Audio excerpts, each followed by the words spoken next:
네, 희성교회 여러분 안녕하세요. 우리 함께 기도하심으로 금요 기도회를 시작하려고 합니다. 사랑의 하나님 감사합니다. 주님을 사랑하는 희성교회 가족들이 함께 모여 금요 기도회를 함께 하고자 합니다. 주님께서 온전히 영광 받아주시고 주님만 생각하며 주님만 묵상하는 오늘 될 수 있도록 주님께서 주관하여 주시옵소서. 예수님의 이름으로 기도합니다. 아멘. 아멘. 우리 함께 세 가지 찬양하려고 하는데요. 주 앞에 나와 그리고 무엇이 변치 않아 나의 믿음 주께 있네 라는 찬양 우리 함께 악보 보시면서 함께 찬양하도록 하겠습니다.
이번에는 십자가라는 찬양 함께 찬송하시도록 하겠습니다.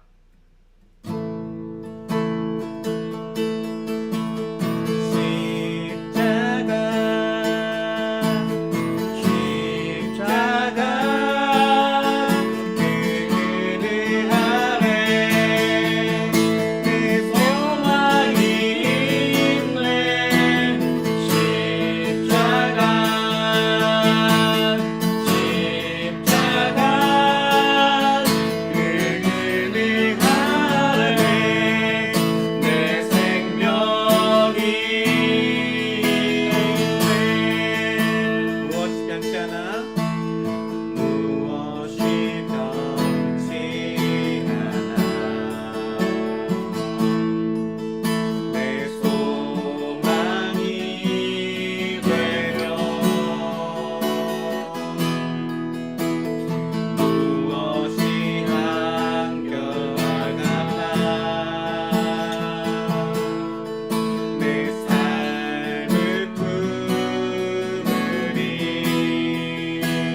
주께 있네. 십자가 능력이 내 영광 되었네. 주께서 우리를 승리케 하셨네.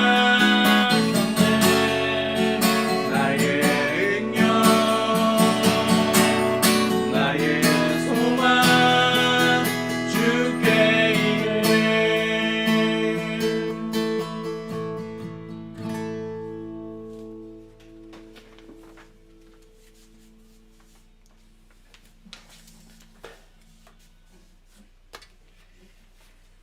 말씀 함께 보도록 하겠습니다. 오늘은 아가서 8장 5절에서 7절까지 말씀 좀 함께 보도록 하겠습니다. 한 절씩 교독했으면 좋겠는데 5절 제가 읽고 6절 여러분들이 읽고 7절은 다 같이 읽도록 하시겠습니다. 제가 먼저 읽도록 하겠습니다. 그의 사랑하는 자를 의지하고 거친 들에서 올라오는 여자가 누구인가? 너로 말미암아 내 어머니가 고생한 곳, 너를 낳은 자가 애쓴 그곳 사과나무 아래서 내가 너를 깨웠노라.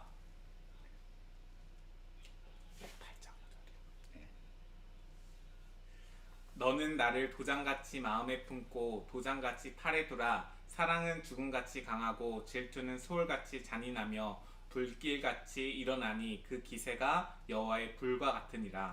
7절은 다 같이 읽겠습니다. 시작. 많은 물도 이 사랑을 끄지 못하겠고 홍수라도 삼키지 못하나니 사람이 그의 온 가산을 다 주고 사랑과 바꾸려 할지라도 오히려 멸시를 받으리라. 아멘. 제가 그인 비서라는 사실. 고난주간을 잘 보내고 계신가요? 한국 사회도 또 이렇게 전 세계도 질병으로 인해서 모든 사람들이 동일한 어려움을 겪고 있습니다. 이 힘든 시대를 살아가는 것 자체를 성경은 고난이라고 말하고 있지 않습니다. 지난주에 설교했던 것처럼 힘들지만 꾀를 조금만 더 내면 이 힘든 시기를 조금 더 쉽게 살아갈 수 있습니다.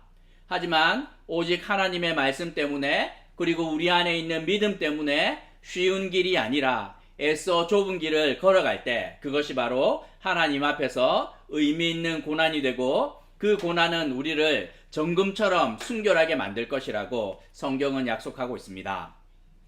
본성을 거스러 가며 한 주 살아내고 계십니까? 어떤 분은 육신의 욕망인 식욕을 절제하며 살아가는 분들도 계시고 어떤 분은 안목의 정욕을 거스르며 미디어를 좀 멀리하는 분들도 계십니다.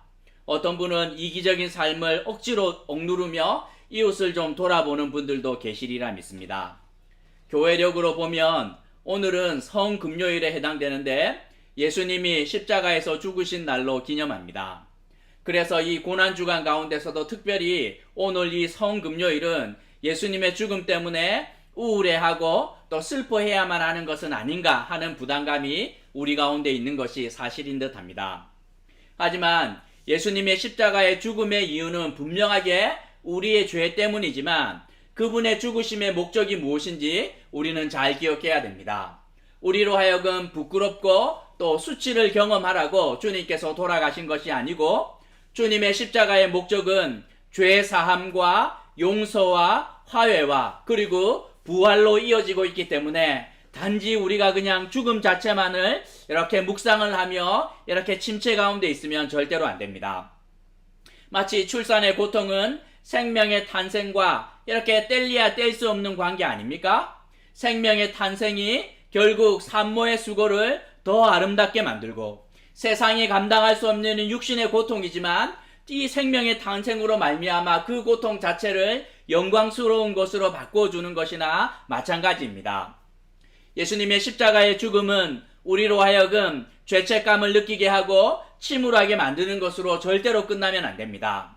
반드시 예수님의 부활로 이어져야 되는데 그 부활이 그냥 2000년 전에 있었던 단순한 역사적인 사건이 아니라 2000년이 지난 지금에도 내 삶에서 또 믿음이 있는 모든 자의 삶 속에서 살아 역사하는 능력으로 나타나야만 한다고 성경은 말씀하고 있습니다.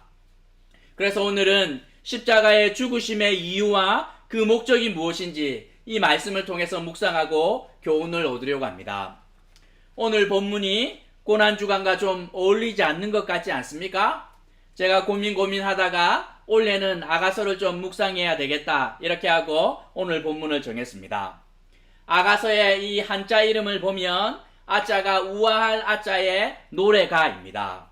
우아한 노래이고 영어로 책 제목도 Song of Songs입니다. 노래 중에 노래 이렇게 되는데 수많은 유행가 가운데 하나가 아니라 평범한 사람들은 절대로 부를 수 없는 왕실의 노래, 이 왕실에서만 부를 수 있는 노래를 의미합니다. 그래서 솔로몬의 노래로 알려져 있는 것이 이 아가서이지요. 이스라엘의 왕은 총 42명의 왕이 있습니다. 사울을 시작으로 해서 남쪽에만 23명의 왕이 있고 북쪽에 19명의 왕이 있고 그리고 합하면 이 42명의 왕이 있는데 각 왕마다 그 수많은 여인들이 있지 않겠습니까? 그럼에도 불구하고 하나님께서는 수많은 여인 가운데 또 수많은 왕 가운데 솔로몬을 택하시고 솔로몬에게 사랑받았던 한 사람을 이 성경에 기록하고 있습니다. 우리가 아는 것처럼 솔로몬의 여인은 공식적인 것만 한 1000명 정도 됩니다. 아마 이 1000명이라는 여인이 상징하는 것이 당시 솔로몬이 누렸던 권세와 영광이 얼마나 대단했는지 그리고 솔로몬의 정치적인 영향력이 이 국내를 넘어서서 국제적으로 얼마나 대단했는지를 보여주는 증거라 할 수 있습니다. 하지만 하나님께서는 왕이라는 이 제도를 세우시며 뭐라고 말씀하셨냐면 왕에게는 많은 여인을 두면 안 되고 군마도 많이 두지 말라 이렇게 말합니다. 솔로몬이 그것을 몰랐겠습니까? 그렇지 않습니다. 하나님의 말씀에 아주 익숙하였던 솔로몬은 그 말씀을 잘 알았고 왕이 왜 그렇게 해야 되는지도 너무 잘 알았음에도 불구하고 말씀을 마치 역행하며 살아가는 것 같습니다. 말도 많이 두었고 전차도 두었고 그리고 될 수 있는 대로 많은 여인들을 두었습니다. 저도 왜 그렇게 살았나 고민이 되었는데 전도서 말씀을 보니 솔로몬은 의도적으로 그런 삶을 살았던 것 기억할 수 있습니다. 왜 그러하냐면 솔로몬은 인생에서 이 지혜의 사람인데 정말 우리 인생에서 중요한 것이 무엇인가 알아보기 위해서 경험해보지 못하면 알 수 없는 영역들이 많이 있기 때문에 지혜를 가지고 공부해보기도 하고 자기의 많은 권세를 가지고 지을 수 있는 최대한 큰 이 궁전을 지어보기도 합니다. 많은 여인들을 거느려 보기도 하면서 깨닫게 되는 것이지요. 솔로몬의 경험을 통하여 그 모든 것이 헛될 뿐이고 하나님을 알아가는 것 그것만이 유일하게 의미 있는 것이다. 그는 고백하게 됩니다. 이 땅을 살아가며 경험하는 모든 것들이 헛된 것이다. 솔로몬은 말하고 있지만 그 헛된 것 가운데 자기 인생을 송두리째 바꾸어 놓았던 한 경험을 아가서를 통해서 노래하고 있습니다. 그것이 무엇이었냐면 사랑이었던 것이지요. 지혜나 권력이나 부나 그 어떤 것도 아니고 하나님의 사랑을 온전히 닮아 있는 그 사랑을 행하기 시작을 할 때 자기의 삶에 얼마나 큰 깨달음과 변화가 있었는지 그는 고백을 하고 있습니다. 정략적으로 만났던 수많은 여인들이 아니라 오직 여호와의 그 불붙는 사랑을 따라서 자기가 온전히 사랑해 보았더니만 솔로몬의 인생에서 이 가장 의미 있는 깨달음을 그 사랑을 통해서 알게 되었다. 그는 아가서를 통해서 노래하고 있습니다. 놀랍게도 아가서의 주인공이 누구인지 성경은 분명하게 밝히지 않습니다. 그냥 솔로몬 왕일 것이라고 성경에 등장하는 몇몇 개의 그 파편적인 증거로 추측할 따름이고 솔로몬의 여인의 이름도 우리는 정확하게 무엇인지 알 수 없습니다. 그냥 술람미 여인이라고 알려져 있는 그 여인일 뿐인 것이지요. 호세아의 경우에 보면 이 선지자 호세아와 음란한 여인 고멜에 대한 그 사랑, 하나님의 사랑을 대변하는 부분들이 등장하는데 우리는 호세아서 같은 경우에는 이 등장인물이 누구인지 우리는 잘 알 수 있지만 아가서는 전혀 관심이 없는 것처럼 보입니다. 아가서의 유일한 관심은 그 둘이 누구인지는 하나도 관심이 없고 그 두 사람이 어떤 사랑을 했는지만 말할 따름입니다. 놀랍지 않습니까? 성경이 말씀하시는 그 하나님을 꼭 닮은 사랑 속으로 들어갈 때 이름도 사라지고 존재도 다 사라집니다. 5절을 시작을 하며 그의 사랑하는 자를 의지하고 이렇게 시작을 합니다. 아가서를 계속해서 묵상할 때 나오는 성경 구절이 나의 사랑하는 자, 사랑하는 자 이것만 등장합니다. 이 이름도 그 존재도 중요하지 않고 우리가 무엇을 하고 무엇을 통하여 이렇게 기쁨을 누리고 있는지에 대해서 성경은 관심을 가지고 있는 것이지요. 오늘 우리가 함께 읽은 아가서 8장 6절부터 7절은 아가서 가운데 가장 유명하기도 하고 아가서의 핵심 부분에 해당됩니다. 오늘 본문을 시작을 하며 한 여인이 등장을 하는데 향촌 출신, 시골 출신 여인이 거친 들에서 올라오는 것을 보면서 주변에 있는 사람들이 깜짝 놀라며 외치는 것입니다. 6절에서 뭐라고 합니까? 그의 사랑하는 자를 의지하고 거친 들에서 올라오는 여자가 누구인가? 5절에서 이렇게 말씀하고 있습니다. 그 여자가 누구인지 몰라서 물어보는 것이 아닌 것입니다. 왜 이런 말을 하고 있냐면 그 여인을 알고 있던 주변에 있던 사람들이 절대로 세상에서 일어날 수 없는 일이 그 여인에게 일어났기 때문에 놀라며 외치고 있는 것이지요. 도무지 이게 무슨 일이냐 하고 외치고 있는 것입니다. 이스라엘의 왕 가운데 이 42명의 왕이 있지만 엉터리 왕도 있습니다. 이 재위 기간이 6개월밖에 안 되는 시드기야 같은 왕도 있는데 그런 왕의 여인이 아니라 왕 중에 왕에 해당되는 솔로몬 아닙니까? 주변에 있는 모든 나라들이 그리고 왕족들과 귀족들이 그냥 앞을 다투어 자신의 딸을 서로 데려가라 이렇게 말하는데 솔로몬 옆에 누가 등장하냐면 신분도 알 수 없는 향촌 여인을 솔로몬이 택한 것입니다. 주변에서 말하고 있지요. 솔로몬 왕에게 1000명의 여인이 있는데 그 모든 여인들은 왕족이거나 귀족인데 그런 이렇게 귀한 여인들하고 지내는 것이 실증이 나서 이번에는 평민도 한번 만나보려고 너를 만나는 것이 아닌가 주변에서 어쩌면 손가락했을 수 있습니다.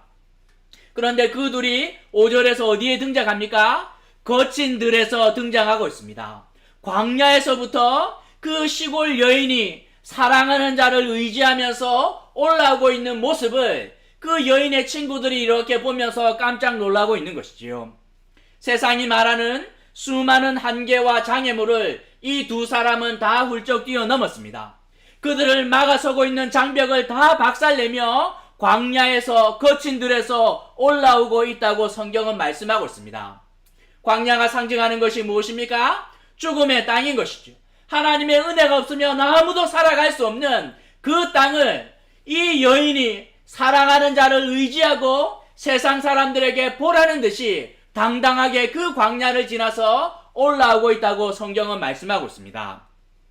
모두가 안 될 거라고 불가능하다고 말했는데 그 힘든 일을 두 사람이 하고 있다고 성경은 말씀하고 있습니다. 두 사람의 등장에 세상이 놀라고 있는데 그 놀라고 있는 세상을 향하여 누가 고백하고 있습니까? 왕이 등장하여 너희들이 이 여인을 내 여인을 놀렸는데 잠잠하라 이렇게 말하며 이 사랑하였던 그 자가 등장하고 있지 않습니다. 누가 세상을 향하여 고백하고 있냐면 사랑을 주었던 자가 아니라 그 사랑을 온전히 받았던 여인이 세상을 향하여 외치고 있는 것이지요. 서로 솔로몬이 아무리 사랑을 해도 여인이 느끼지 못하면 그 사랑은 의미 없는 것이 됩니다. 부모가 자녀들을 향하여 사랑한다 하고 최선을 다했으나 자녀들이 와서 나는 사랑받은 적이 없다 이렇게 하면 이거는 문제 있는 것 아닌가요? 오늘은 누가 등장하냐면 세상을 향하여 그 솔로몬의 사랑을 받았던 여인이 등장을 하면서 자신이 받았던 사랑이 어떠한 것인지에 대해서 진실되게 고백하고 있습니다. 불가능한 사랑을 이루어내었던 향촌 여인은 놀라고 있는 세상을 향하여 자신이 받았던 사랑이 무엇인지를 이제 들려줍니다. 사람들이 말합니다. 다들 불장난 같은 것이야. 1000명의 여인이 있는데 표 뽑아서 한 사람이 하루씩 남편을 만나도 너는 3년이 지나야 겨우 얼굴 한번 볼 수 있을 거야. 너보다 아름답고 매력적인 여인들이 황실에 넘쳐나는데 이제 잠깐 보는 것처럼 보이지만 너는 영원히 잊혀질 거야. 이렇게 말하던 세상을 향하여 이 여인은 너무나도 당당하게 외치고 이 그가 받았던 사랑을 들려주고 있습니다. 여인은 고백합니다. 5절에서 사과나무 아래서 왕의 마음속에 있었던 불붙는 사랑을 자신이 일깨웠다고 고백하고 있습니다. 이 왕이 이 어머니가 상고를 겪으며 귀하게 이렇게 태어났는데 그 왕의 마음을 자신이 깨웠다고 당당하게 고백하고 있습니다. 그리고 6절에서 자신이 받았던 사랑이 어떠했는지를 고백합니다. 너는 나를 도장같이 마음에 품고 도장같이 팔에 두라, 이렇게 고백하고 있습니다. 우리는 도장을 함부로 사용하지 않습니다. 아주 중요한 계약에만 사용하고 온전히 책임질 수 있고 온전한 소유권을 주장해야 하는 경우에만 우리는 도장을 사용하는데, 여인은 고백하고 있습니다. 사랑하는 남자를 향하여서 당신의 팔에도 당신의 마음에도 절대로 쥐어지지 않게 인을 치라고 말하고 있습니다. 왜 그러합니까? 자신이 받았던 사랑이 그러했기 때문입니다. 이 남편이 사랑해 주었는데 사랑하는 이 남자가 자기를 위해서 해준 사랑을 팔에도 마음에도 절대로 지어지지 않는 사랑을 받았기 때문에 이 솔로몬을 향하여 똑같은 고백을 하고 있는 것이지요. 여인은 계속 이어가고 있습니다. 6절에서 사랑은 죽음같이 강하고 질투는 수월같이 잔인하며 불같이 일어나니 그 기세가 여호와의 불과 같으니라, 이렇게 말씀하고 있습니다. 아가서에서 제일 유명하고 중요한 구절 아니겠습니까? 여인이 받았던 사랑이 어떠한 것인지 구체적으로 고백하고 있습니다. 이 여인은 자신이 받았던 그 사랑의 강도가 세상에서 가장 강력한 죽음보다도 더 강한 것이었다고 고백합니다. 이 자신을 사랑하였던 이 사람에게는 죽음조차도 두려움이 되지 않는구나 하고 이 여인이 느꼈다는 것입니다. 그리고 이 남자에게는 질투가 있었는데 그 질투가 얼마나 놀라운 것이냐면 수월 곧 이 세상에서 가장 어두운 무덤 같은 그 죽음의 자리처럼 잔인한 질투가 있었다, 이렇게 말합니다. 하나님은 질투하시는 하나님인데 이 말은 그냥 마음이 좁고 속이 좁은 그런 사랑을 말하는 것이 아니라 배타적인 사랑을 의미합니다. 죽음같이 강한 사랑을 이 솔로몬이 나에게도 주고 1000명의 여인에게도 주고 만나는 모든 여인에게 그 죽음보다 강한 사랑을 준다면 그게 무슨 소용이 있겠습니까? 여인이 솔로몬으로부터 받았던 사랑은 배타적인 사랑이었습니다. 둘 사이에 질투가 있는데 아무도 들어올 수 없고, 만약에 둘 사이에 누군가가 들어오려고 했다면 수월 곧 무덤을 지나서 맹렬한 하나님의 불길을 지나야만 둘 사이에 개입할 수 있는데 그것은 불가능한 것이었다 하고 이 여인은 고백하고 있습니다. 자신이 경험했던 그 사랑은 6절에서 그 기세가 여호와의 불과 같으니라. 사람의 불이 아니라 하나님의 불이 이 땅 가운데 떨어지면 아무도 막을 수 없는 그 불꽃 같은 것이 이 자기가 경험한 사랑이었다고 고백하고 있습니다. 여호와의 불이 어떠합니까? 여호와의 불은 7절에서 많은 물도 끄지 못하고 홍수도 삼키지 못할 것이라고 고백합니다. 많은 물이 무엇입니까? 바다를 상징하지요. 바다를 다 쏟아부어도 불을 끌 수 없고 노아가 경험하였던 홍수가 온다고 해도 절대로 꺼지지 않는 그 여호와의 불이 자신이 받았던 사랑의 실체라고 이 여인은 고백하고 있습니다. 이런 사랑을 주변에서 보면 얼마나 부러워하겠습니까? 저 여인이 받았던 저 사랑 그냥 나도 좀 경험했으면 이렇게 생각하는 사람들이 많았는데, 만약 그런 사람들이 그냥 가능하다면 나의 온 재산을 팔아서라도 그 사랑을 좀 경험했으면 좋겠다, 이런 고백을 한다면 그런 생각 자체만으로도 그냥 천박함에 오히려 멸시를 받는 일이 일어날 것이라고 여인은 외치고 있습니다. 이 사랑은 너무 귀하기 때문에 돈을 주고 산다, 이런 것은 그 사랑하고는 격이 맞지 않아서 어느 누군가도 그렇게 생각할 수 없을 만큼, 만약 생각했다면 멸시를 받을 만큼 상상조차 할 수 없는 귀한 것이라고 여인은 고백하고 있습니다. 그런데 여인은 곰곰이 생각해봐도 답을 알 수가 없습니다. 어떻게 자신이 사과나무 아래서 왕의 마음을 깨웠는지 알 수 없습니다. 자신의 온 재산을 팔았던 것도 아니고 이 왕 옆에 있었던 수많은 여인보다 더 나은 외모나 배경이나 이런 것을 가지고 있었던 것도 아닌데 놀랍기만 합니다. 그래서 여인은 깨닫게 되지요. 그래서 사랑이구나. 이것이 사랑이구나. 아무런 조건 없이 수많은 장애물들을 넘어서 받아도 감당할 수 없는 이런 것이 바로 사랑이구나. 그는 깨닫게 됩니다. 이 여인 정도 되면 고백할 수 있는 것 아니겠습니까? 누가 나를 이 사랑에서 끊을 수 있겠습니까? 환난이나 공고나 핍박이나 배고픔이나 헐벗음이나 위험이나 칼이겠습니까? 나는 확신합니다.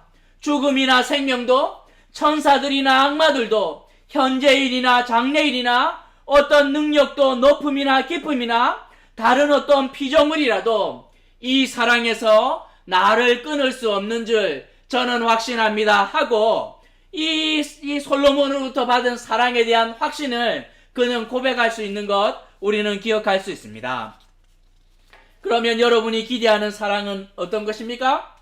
사랑스러운 사람, 우리는 사랑할 수 있고 내가 사랑스러울 때 사랑을 받을 수 있지만 그 조건이 사라지면 그냥 곧장 식어버리는 그런 사랑, 그런 것 하고 싶습니까? 우리도 원치 않는 것 아니겠습니까? C.S. 루이스는 네 가지 사랑에서 사랑 말고 애정을 이렇게 정의합니다. 애정은 포기를 위해 일해야 합니다. 자신이 불필요한 존재가 되는 것을 목표로 해야 됩니다. 그들에게 내가 더 이상 필요 없어 라고 말하게 되는 시간을 보답으로 여겨야 합니다 하고 애정을 정의 내립니다. 무슨 말이냐면 우리가 무언가 이 사랑하는 사람에게 애정을 가질 때 이 어떤 것이 이 애정이냐면 이 포기를 위해서 일해야 한다는 것이죠. 내가 자녀에게 애정을 가졌는데 줄 수 있는 모든 것을 주었습니다. 이제 더 이상 줄 것이 없어서 닳아서 없어졌을 때 자녀들이 와서 이야기하는 것이죠. 아빠가 이제 나에게 줄 것이 없기 때문에 이제 당신은 나에게 필요 없습니다. 이렇게 말할 때 슬퍼하고 네가 어떻게 나에게 그럴 수가 있을까? 이렇게 말하는 것이 아니라 그렇게 되는 순간이 오는 것 자체를 보상으로 여기는 것, 훈장과 명예를 여기는 것, 그것을 C.S. 루이스는 애정이라 이렇게 말하는 것이에요. 애정보다 사랑은 더 높은 단계에 있는데 이 술람미 여인이 경험하였던 이 솔로몬을 통하여 보았던 하나님의 사랑이 그런 것이라고 말하고 있습니다. 루이스는 인생의 말년에 사랑을 경험하게 되는데 이 만났던 아내가 임종을 하게 됩니다. 암으로 고통받는 아내 옆에서 이렇게 지키면서 죽음을 지켜보는데 이렇게 부탁을 합니다. 죽어가는 아내를 향하여 당신이 만약 할 수만 있다면 주님께서 이렇게 먼저 불러서 천국에 갈 텐데 곧 내가 따라갈 텐데 만약 허락만 된다면 내가 죽을 때 당신이 내 곁에 와주면 안 될까? 이렇게 부탁을 합니다. 죽어가는 아내가 이렇게 대답을 합니다.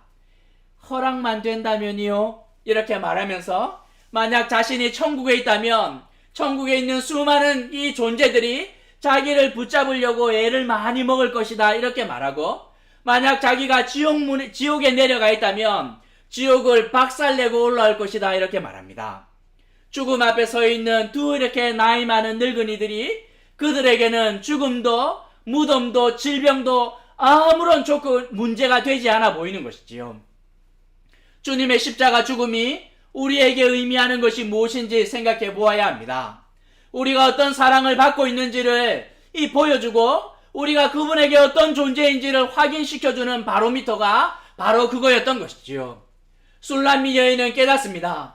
이 사랑하는 왕이 나를 위해서라면 나와 함께 광야를 지나갈 수 있고 왕자를 버리고 이곳 가운데 내려올 수 있고 죽음도 무엇도 다 통과할 수 있는 놀라운 사랑이 이분에게는 있는 것이구나. 이분에게 내가 그런 사랑을 받고 있고 내가 남들에게는 초라한 그냥 시골 여인에 불과한지 모르겠지만 이분 앞에서는 내가 이렇게 존귀한 존재이구나 발견하게 되는 기회가 되었던 것입니다. 왕이 향촌 여인을 사랑한 것이 말이 됩니까? 일하다가 검게 그을린 그녀의 얼굴이 왕의 마음을 훔쳤다는 것이 말이 됩니까? 우리가 그 도둑놈들 아니겠습니까? 하나님의 마음을 훔친 자들입니다. 세상은 우리에게 죄인이라고 말하고 소망 없다 말할 때가 있지만 주님은 우리에게 눈이 멀었던 것이지요. 우리를 살리기 위해서라면, 죄와 허물로부터 우리를 구하기 위해서라면 지옥문에도 내려가고 사망의 자리도 그 어떤 것도 하늘 보좌로 다 버리고 우리 가운데 내려오셔서 우리와 함께 광야를 지나 거친 들을 지나서 우리를 품에 안고 당신의 약속의 자리로 나오시는 분이라고 성경은 말씀하고 있습니다. 그분의 불붙는 사랑은 바다도 끌 수 없고 홍수도 감당할 수 없으며 무덤문도 여시고 사망 권세도 깨뜨리시며 당신의 사랑을 온전히 이루어 가신다고 성경은 말씀하고 있습니다. 그분과 우리의 사이에 아무것도 들어올 수 없습니다. 질투하시는 그 배타적인 하나님의 사랑은 그분과 우리 사이에 방해하는 것이 아무것도 없을 것이라고 성경은 말씀하고 있습니다. 우리는 예수님의 십자가를 묵상을 하면서 그 옆에 있었던 강도의 믿음을 기억해야 합니다. 놀랍게도 그 옆에 있었던 강도가 이 가장 먼저 낙원을 허락받으면서 하나님의 사랑의 끝이 어디이고 그분의 사랑의 한계가 없는 것임을 우리 가운데 보여주고 있습니다. 세상은 사랑의 유효기간을 6개월이라 이렇게 말하는데 그런 것이 사랑이라면 그런 거 하고 싶습니까? 죽음보다 강하고 오직 배타적으로 나만 소유할 수 있으며 절대 변하지 않고 이 여호와의 불같은 사랑이 우리에게 허락된다고 성경은 말씀하고 있습니다. 아가서를 우리 가운데 주님께서 허락하시는 이유가 무엇이겠습니까? 우리로 하여금 술람미 여인의 고백을 보면서 그냥 기뻐하고 즐거워하라고 이 아가서를 우리 가운데 주는 것이 아니라 그 여인의 고백이 믿음을 가지고 있는 모든 이들이 할 수 있는 고백과 간증이 될 것이라고 성경은 우리 가운데 도전하고 있습니다. 세상의 사랑은 제한적입니다. 아이 셋이 달려와서 서로 자기만을 사랑해달라 그러고 거기다 남편까지 달려와서 자기도 사랑해달라 그러면 그 사랑은 4분의 1씩 나누어 가질 수밖에 없지만 하나님의 사랑은 절대로 그렇지 않습니다. 믿음으로 나오는 모든 자에게 부족함 없이 온전히 배타적으로 그분하고 그리고 나하고만에 누릴 수 있는 사랑이 우리 가운데 허락된다고 성경은 말씀하고 있습니다. 우리의 죄로 인해 죽으신 주님을 기억하지만 우리는 한 걸음 더 앞으로 나아가야 합니다. 그분의 죽음으로 말미암아 죄의 권세로부터 우리는 자유할 수 있고 부활의 능력을 날마다 누리며 찢어진 휘장을 지나 거칠 것 없이 주님을 사랑하며 살아가는 삶을 살아갈 수 있다 성경은 말하고 있습니다. 술람미 여인이 어떻게 살아갔겠습니까? 그 여인에게는 아무것도 문제가 되지 않는 것이지요. 세상에 어떤 장애물과 한계와 아픔과 어려움이 있다 할지라도 그 사랑만 생각하면 그분이 날 찾아오시고 날 위하여 지불하신 대가만 생각한다면 내 존재가 어떠한지 생각을 하며 부활과 영광의 자리 가운데로 나아갈 수 있는 가장 강력한 그 인생의 디딤돌과 구원의 능력과 약속이 되는 것 우리는 기억할 수 있습니다. 주님, 혹시 허락된다면 저와 함께 할 수 있겠습니까? 주님이 뭐라고 대답하시겠습니까? 허락된다면이 무슨 말이냐? 너와 함께라면 내가 지옥문이라도 박살내고 너에게 달려갈 것이야. 생명이 다하는 그날까지 내가 너와 늘 함께 할 것이야. 주님 약속하는 것이지요. 어느 누구도 널 내 사랑에서 끊어낼 수 없고 십자가의 죽음과 열린 무덤의 부활과 그 승천이 널 향한 사랑의 증거가 될 것이야. 주님은 우리에게 말씀하고 있습니다. 이 땅을 살아가며 우리는 잊지 말아야 합니다. 이 술람미 여인처럼 우리가 세상에서 참 부족하고 연약한 존재일지 모르겠지만 우리를 향한 하나님의 사랑의 한계가 어디이며 그 사랑이 우리로 하여금 주님 앞에 우리의 존재 가치가 얼마나 존귀한지 깨닫게 해주는 것 잊지 않고 살아가야 하는 것이지요. 거친 시대를 살아가고 있고 세상이 끊임없이 우리를 향하여 거짓을 속삭일 때마다 흔들리지 않고 주님의 십자가와 우리를 향한 그분의 사랑만을 의지하며 평생을 살아가는 희성가족 되시길 주님의 이름으로 도전하는 것입니다. 말씀 생각하시면서 좀 몇 가지 고백했으면 좋겠는데 이 향촌 여인의 고백이 우리의 고백이 되어야 합니다. 거친 광야를 지나온 사람처럼 하나님과 우리 사이에 수많은 장애물들을 이겨내고 그 사랑을 경험할 수 있도록, 끊을 수 없는 하나님의 사랑을 경험하며 살아가는 자 되도록 우리는 기도해야 합니다. 2000년 전 그분의 십자가가 오늘을 살아가는 나의 주관적인 경험과 간증이 될 수 있도록, 그리고 그 사랑 위에서 흔들림 없이 하루하루 살아가는 자들이 될 수 있도록 말씀 생각하시면서 함께 기도하도록 하겠습니다. 기도하십시다. 자비로우신 하나님 아버지, 주님의 은혜를 기억합니다. 이 땅을 살아가며 풍성한 은혜의 자리 가운데로 저희를 인도하여 주시기를 소원합니다. 하나님 아버지, 이 여인의 고백이 우리의 간증이 되기를 소원합니다. 하나님 아버지, 거친 광야를 지나며 세상의 모든 것들을 이겨내었던 그 사랑이 하나님 우리를 붙들고 인도하시기를 소원합니다. 이 땅을 살아가며 세상이 뭐라 하든지 하나님, 우리가 하나님 앞에 섰을 때 어떠한 존재인지 잊지 않고 살아가는 자들 되게 하여 주옵소서. 하나님 아버지, 그 사랑에서 끊을 수 없는, 하나님 아버지 어느 누구도 해할 수 없는 견고한 사랑이 우리를 붙들어내고 하나님이 이 거친 시대를 살아낼 수 있도록, 하나님 아버지여, 정말 하나님 2000년 전 십자가 사건이 오늘 우리를 살아가는 삶의 간증이 되게 하시고 주관적인 경험이 되게 하시고, 하나님 아버지 흔들림 없이 우리의 영혼을 지켜내는 능력이 될 수 있도록 하나님 함께 해주시기를 소원하오니 하나님 함께 하여 주십시오. 주님, 친히 그렇게 하나님 역사하여 주옵소서. 주님 역사하여 주옵소서. 이 시간 위해서 기도하실 때 우리 한국 사회와 한국 교회와 또 세계를 위해서 좀 기도했으면 좋겠습니다. 시편 기자가 고백하는데, 고난 당하는 것이 내게 유익이라, 이로 인하여 내가 주의 율례를 배우게 되었나이다, 이렇게 고백합니다. 이 사회가 당하는 고난이 참 지나가면서 하나님의 말씀을 깨달을 수 있는 기회가 되었으면 좋겠습니다. 손은 이로도 우리가 외양간은 좀 고쳐야 될 텐데, 이 사회와 한국 교회와 세계 위에 하나님의 놀라운 은혜가 허락되기를, 우리가 어떻게 살아왔는지, 지금까지 앞만 보고 그냥 달려왔는데 그런 삶의 방식이 아니라 옆도 돌아보고 위도 돌아보면서 정말 하나님께서 주님의 말씀을 따라 이 땅에 있는 모든 자들이 좀 살아갈 수 있는 그런 은혜의 때가 될 수 있도록 한국 사회와 한국 교회와 세계 교회를 위해서 함께 기도하도록 하겠습니다. 기도하십시다. 자비로우신 하나님 아버지, 우리 가운데 은혜를 허락하여 주옵소서. 고난 당하는 것이 우리 가운데 유익이 되기를 소원합니다. 이 고난의 시기를 지나가며 주님의 율례를 배우게 되기를 소원합니다.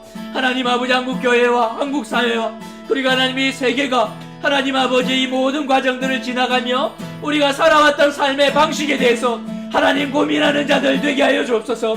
끊임없이 비교하고 경쟁하고 앞만 보고 달려왔는데 그런 삶의 방식이 아니라 하나님 돌아보고, 하나님 정말 은혜의 하늘을 바라보고 하나님 아버지여 돌아가는 자들 되게 하여 주옵소서. 돌이켜서 하나님의 삶의 방식으로 주님 원하시는 율법을 따라 좀 살아갈 수 있도록, 이렇게 살아가면 모든 자들이 망할 텐데 망하지 않도록, 하나님 이 땅 가운데 죄화가 없어서 망하는 것이 아니라 물이 없고 양식이 없어 주임이 아니라 여호와의 말씀이 없는 기갈인 줄 알고 하나님 주님의 말씀을 따라 살아갈 수 있도록 영적인 깨달음을 허락하여 주시고, 하나님 아버지여 긍휼히 여겨주시는 은혜가 우리 가운데 허락될 수 있도록 하나님 긍휼히 여겨주옵소서. 주님 그렇게 역사하여 주옵소서. 하나님 아버지여 도와주시고,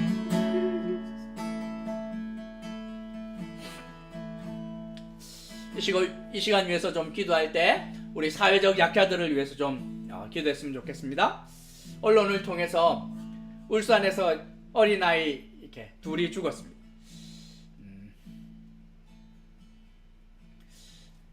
새벽에 이렇게 라면을 먹고 냄새 없애기 위해서 이렇게 초를 켰는데 불이 났고, 그 시간에 형은 밖에 나갔다가 들어왔는데 둘 다 그렇게 코로나로 인해서 학교를 못 가고 학교도 또 부모도 돌보아줄 상황이 되지 않으니 사회적 약자들만 너무 많이 당하는 것 같습니다. 이 정부가 지혜로운 정책과 좀 제도를 속히 만들어낼 수 있기를, 그리고 각 영역에서 수고하는 자들의 수고를 통하여 무엇보다도 가장 이 사회에서 낮은 곳에 있는 자들, 하나님께서 그들 좀 긍휼히 여겨주시고, 특별히 정부가 할 수 없는 영역들에 있어서 교회가 미약하나마 힘을 다해 그를 돕는 일들이 좀 있어야 되는데, 의인의 강구는 역사는 힘이 크다, 주님께서 이렇게 말씀하셨는데, 참 우리가 구체적으로 이렇게 필요하면 행동도 취하겠지만 삶의 자리에서 식사할 때마다 또 시간을 내서 연약한 자들을 위해서 기도하며 하나님께서 좀 긍휼히 여겨주시도록 이 땅에 있는 연약한 자들을 위해서 함께 이 땅에 있는 그 소자들을 위해서 수고하는 것이 하나님께 하는 것인데 그런 일들을 우리가 좀 잘 감당할 수 있도록 사회적 약자들을 위해서 함께 기도하도록 하겠습니다. 기도하십시다. 자, 비로신 하나님 아버지, 정말 하나님 주님 앞에 갔을 때 소자에게 물 한 그릇 더 주었던 것이 지극히 작은 자에게 하였던 것이 하나님께 한 것이라 주님 말씀하실 텐데 이 땅에 있는 연약한 자들을 주님 기억하여 주옵소서. 하나님 어려움을 겪으면서 하나님 아버지 부한자보다 가난하고 연약한 자들이 많은 아픔과 어려움과 대가를 지불하며 살아가고 있는데 하나님 그들을 긍휼히 여겨주시기를 소원합니다. 하나님 아버지 이 정부의 지혜를 허락하여 주시고 좋은 정책과 하나님 알맞은 제도들을 만들어내고 하나님 삶의 자리에서 하나님 힘을 다하여 연약한 자들을 돕기 위해 수고하는 자들 되게 하여 주시기를 소원합니다. 하나님 아버지여, 하나님 우리의 삶의 자리에서 시간을 내어 기도하고 하나님 식사하며 기도하고 짧은 시간을 내어 기도할 때마다 하나님 연약한 자들을 돌보아 주시는 하나님의 놀라운 은혜가 이 땅 가운데 하나님 나타날 수 있도록 도와주시고 하나님 아버지여, 하나님 아버지여, 그들과 함께 살아가기 위해서 애쓰는 일들 하나님 교회와 성도들이 앞장설 수 있도록 주님 은혜 내려주시기를 소원하오니 하나님 함께하여 주시기를 소원합니다. 하나님 아버지 도와주시고 이 시간 위해서 기도하실 때 우리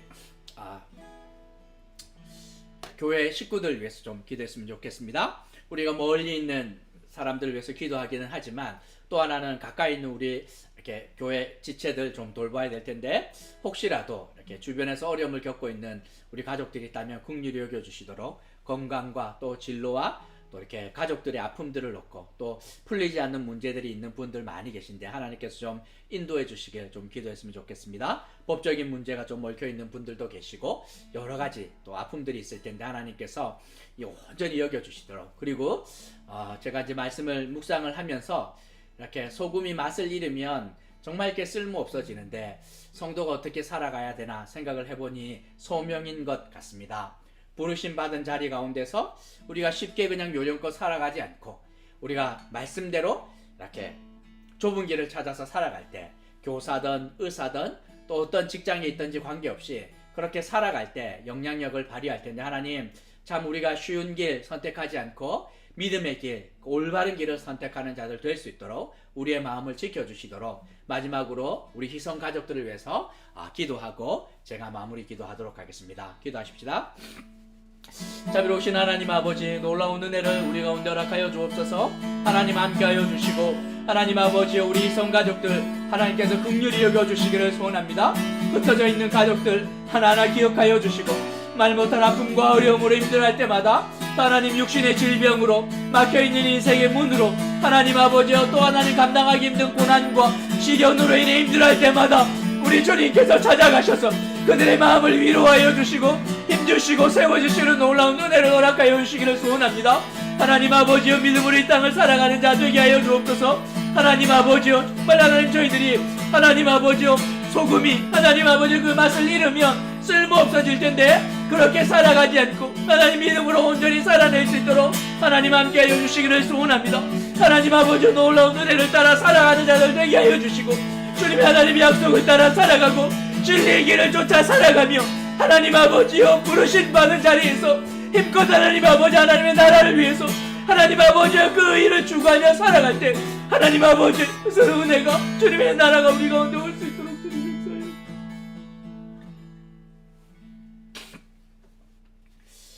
자비로우신 하나님 아버지 고난주간을 지나가며 주님의 십자가를 묵상합니다. 하나님 단지 그냥 우리의 죄로 인해 돌아가신 주님의 십자가만을 그냥 슬퍼하는 자들 되지 않게 하여 주옵소서.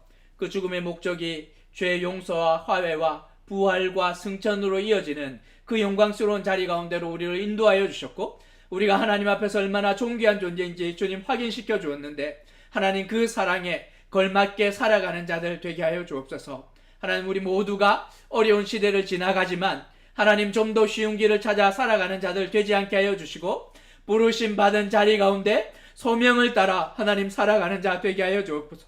때론 힘들고 어려운 일 하나님 아버지여 만날 때마다 주님께서 감당할 힘과 용기와 이겨낼 지혜 허락하여 주시고 막혀있는 인생의 문으로 힘들어할 때마다 주님께서 하셨던 것처럼 홍해를 가르시고 요단을 여시고 하늘 문을 여셨던 것처럼 우리 가운데 놀라운 은혜를 허락하여 주옵소서. 하나님 참 바라기는 속기 얼굴을 보며 주님의 부활의 영광을 나눌 그날을 기대하고 있습니다. 이 땅 가운데 이를 위하여 수고하고 있는 많은 자들 주님께서 은혜 내려주시고 그들의 수고의 열매에 합당한 은혜가 하나님 나타날 수 있도록 주님께서 함께하여 주옵소서. 오늘도 흩어져 있는 우리 교회 식구들 긍휼히 여겨주시고 어디에 있든지 같은 은혜로 함께하여 주옵소서. 감사를 드리며 이 모든 구 예수님의 이름으로 기도합니다. 아멘. 광고하도록 하겠습니다. 온라인으로 우리 함께 또 예배 참여해 주신 모든 분들 우리 이렇게 환영하고 또 감사드립니다. 오는 주일이 부활절이긴 한데 4월 말까지 우리가 약간 좀 성찬이랑 또 공식적인 행사를 미루어야 되지 않을까 생각을 합니다.